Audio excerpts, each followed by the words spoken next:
에코가 게임쇼에 참가하고 있어요. 100만 원을 딸 기회가 생긴 거예요. 드디어 마지막 문제입니다. 에코는 세 상자 중 하나에 머리를 넣어야 해요.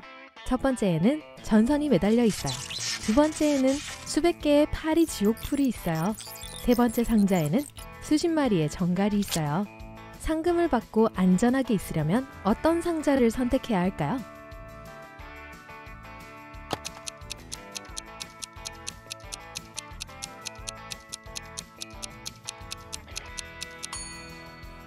두 번째 상자를 선택해야 해요.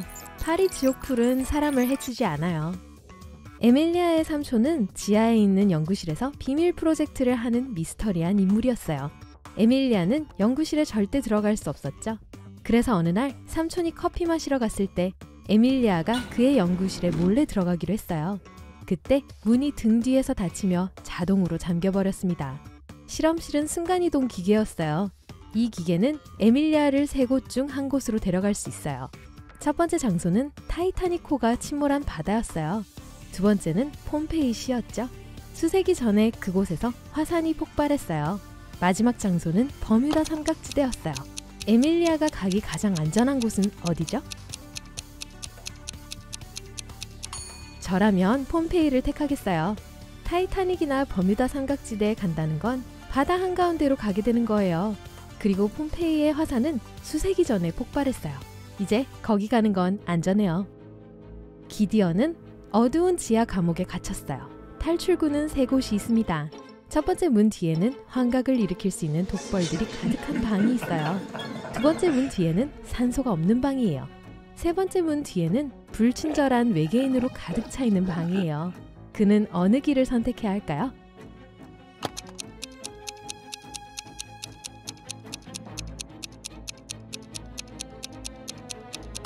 산소가 없는 방이 제일 가망성이 높아 보이네요. 기디언은 숨을 참고 방을 빠르게 걸어갈 수 있어요. 조용한 동네에 누군가가 에드워드 씨 집에 침입해서 보석 수집품을 훔쳐갔어요. 그는 강도 신고를 했고 형사가 사건을 조사하러 왔어요. 형사는 우선 이웃들을 방문했어요. 형사는 전날 밤에 그들에게 뭘 하고 있었는지 물었어요. 키라는 밤새 TV를 보면서 아무데도 가지 않았다고 했어요. 아벨은 마드리드에서 돌아오는 비행기를 탔다고 했습니다. 스페인에서 한 달 지내다가 몇 분 전에 막 집에 돌아왔다고 했어요. 크리스는 자고 있었다고 했죠. 형사는 신문 외에 도둑이 누구인지 알아낼 수 있었습니다. 여러분도 알아냈나요?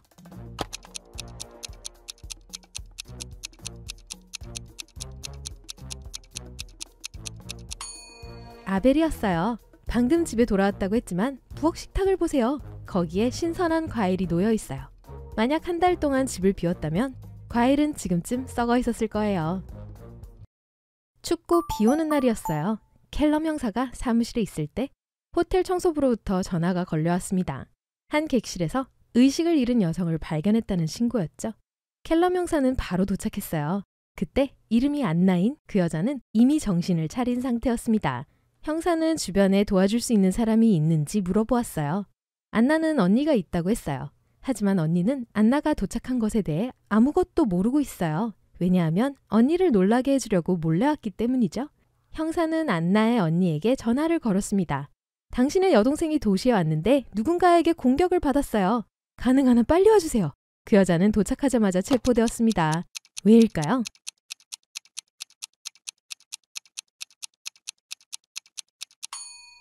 안나는 언니가 자신이 방문한다는 것을 모른다고 말했어요. 켈럼 형사는 언니에게 정확하게 어디로 와야 하는지 구체적으로 말하지 않았습니다. 그럼에도 언니는 안나가 있는 곳을 찾았어요. 어떠한 이유에서인지 그녀는 이곳이 어디인지 알고 있었어요. 어텀은 고대 동굴을 탐험하는 고고학자예요.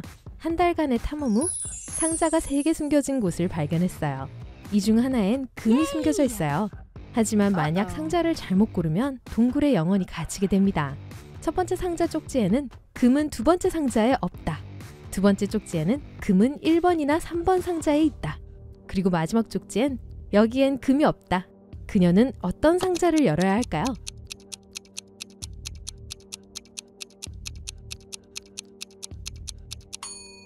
금이 두 번째 상자에 없다면 첫 번째 또는 세 번째 상자에 있어야 해요. 하지만 세 번째 상자의 쪽지엔 금이 없다고 되어 있어요. 그러면 첫 번째 상자에 있겠군요. 벤은 VIP 클럽에서 일합니다. 그가 할 일은 나이가 어리거나 수상한 사람을 입장 금지시키는 거죠. 매일 가짜 신분증을 가진 방문객들이 몰래 들어오려고 합니다. 그리고 벤은 어떤 서류가 가짜인지 알아내야 해요. 여기 신분증이 몇 개 있어요. 여러분의 임무는 신분증 주인이 들어갈 수 있는지 벤이 결정하는 걸 돕는 거예요. 자, 한번 보세요. 어때요?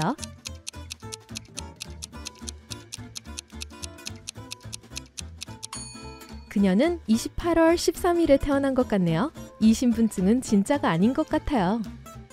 좋아요. 하나 더 드리죠. 벤은 이 남자를 입장시켜야 할까요?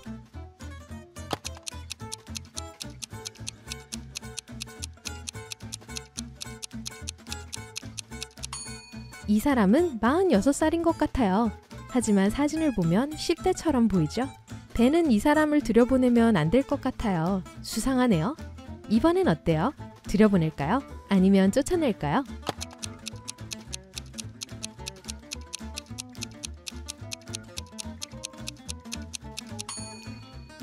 이 신분증은 진짜 같아요. 들여보내도 안전할 것 같아요. 또 다른 사람이 있네요. 결정할 시간이에요. 여기엔 무슨 문제가 있어 보이나요?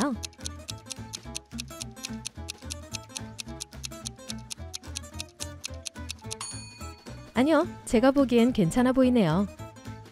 하나 더요. 벤은 그녀를 들여보내줘야 할까요?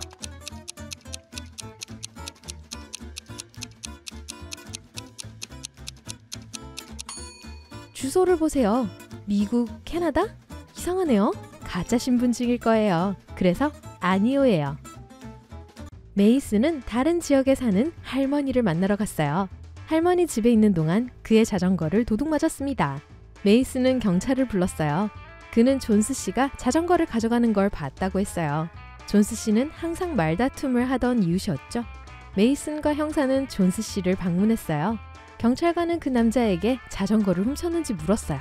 존스 씨는 울타리에 페인트 칠을 막 끝냈다면서 훔친 걸 부인했어요. 형사는 그를 믿었어요. 왜죠?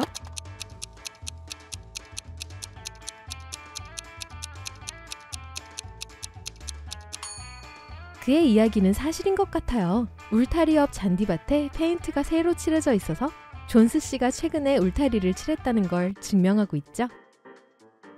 퀸이 개를 산책시키고 집에 돌아왔을 때 누군가가 자신이 가장 아끼는 팔찌를 훔쳐간 걸 알게 되었어요. 퀸의 동생 벨도 그걸 좋아했어요. 그래서 퀸은 동생을 찾아 혹시 액세서리를 가져갔는지 물으러 갔어요. 퀸은 화장실에서 나오는 벨과 마주쳤어요.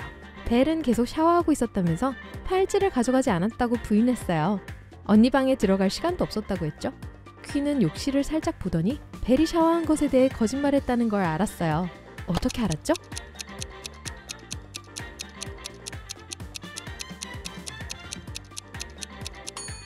벨이 진짜로 샤워를 했다면 욕실 거울에 김이 서려 있었을 거예요.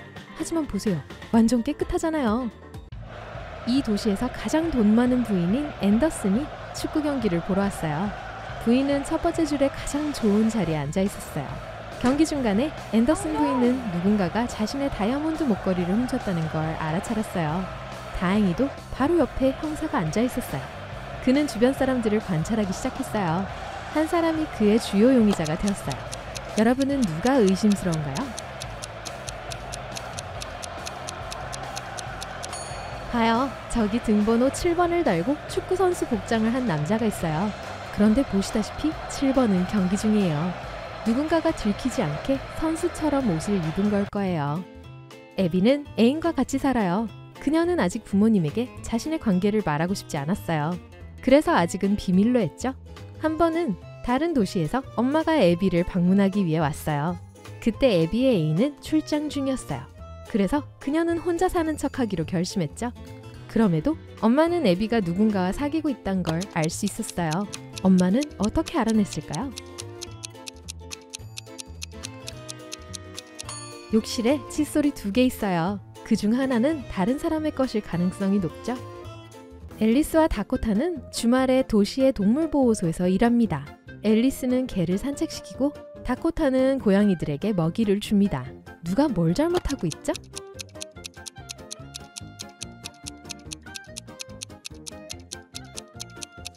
다코타예요.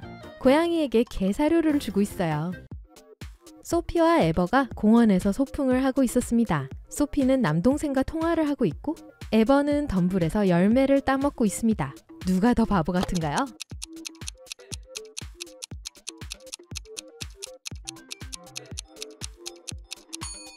에버예요. 이 열매에 독이 있다는 경고판이 있어요. 한 가족이 뒷마당에서 일하고 있어요. 아틀라스는 잔디를 깎고 캐시디는 꽃에 물을 주고 있어요. 누가 뭘 잘못하고 있는지 알 수 있나요?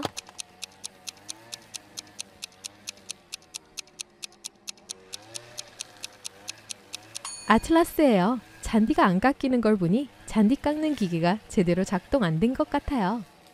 테이텀은 병원에서 깨어났어요. 두 남자가 그녀를 찾아왔습니다. 둘 다 자신이 주치의라고 주장하고 있네요. 진짜 의사가 누군지 알 수 있나요?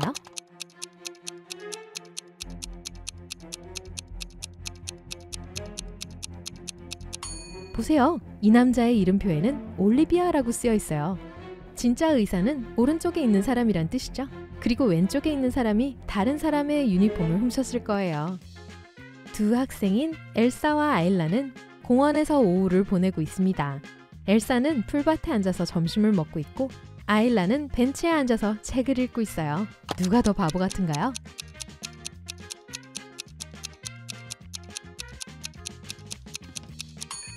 아일라예요. 벤치에는 페인트 주의라는 표지판이 붙어 있어요.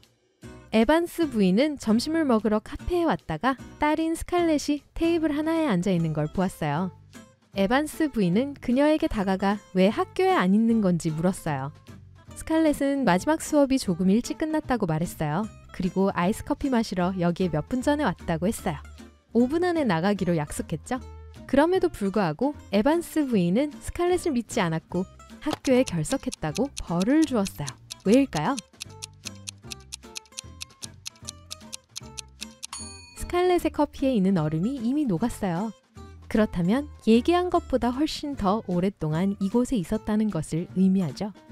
멜라니는 경제 필기 시험을 보고 있었어요. 답해야 했던 질문 중 하나는 리스크는 무엇인가 였습니다. 그녀는 그 질문에 단 한 단어로 답했지만 여전히 가장 높은 점수를 받았습니다.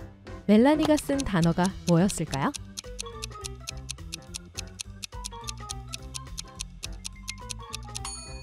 그녀는 이것이라는 단어를 썼을 거예요.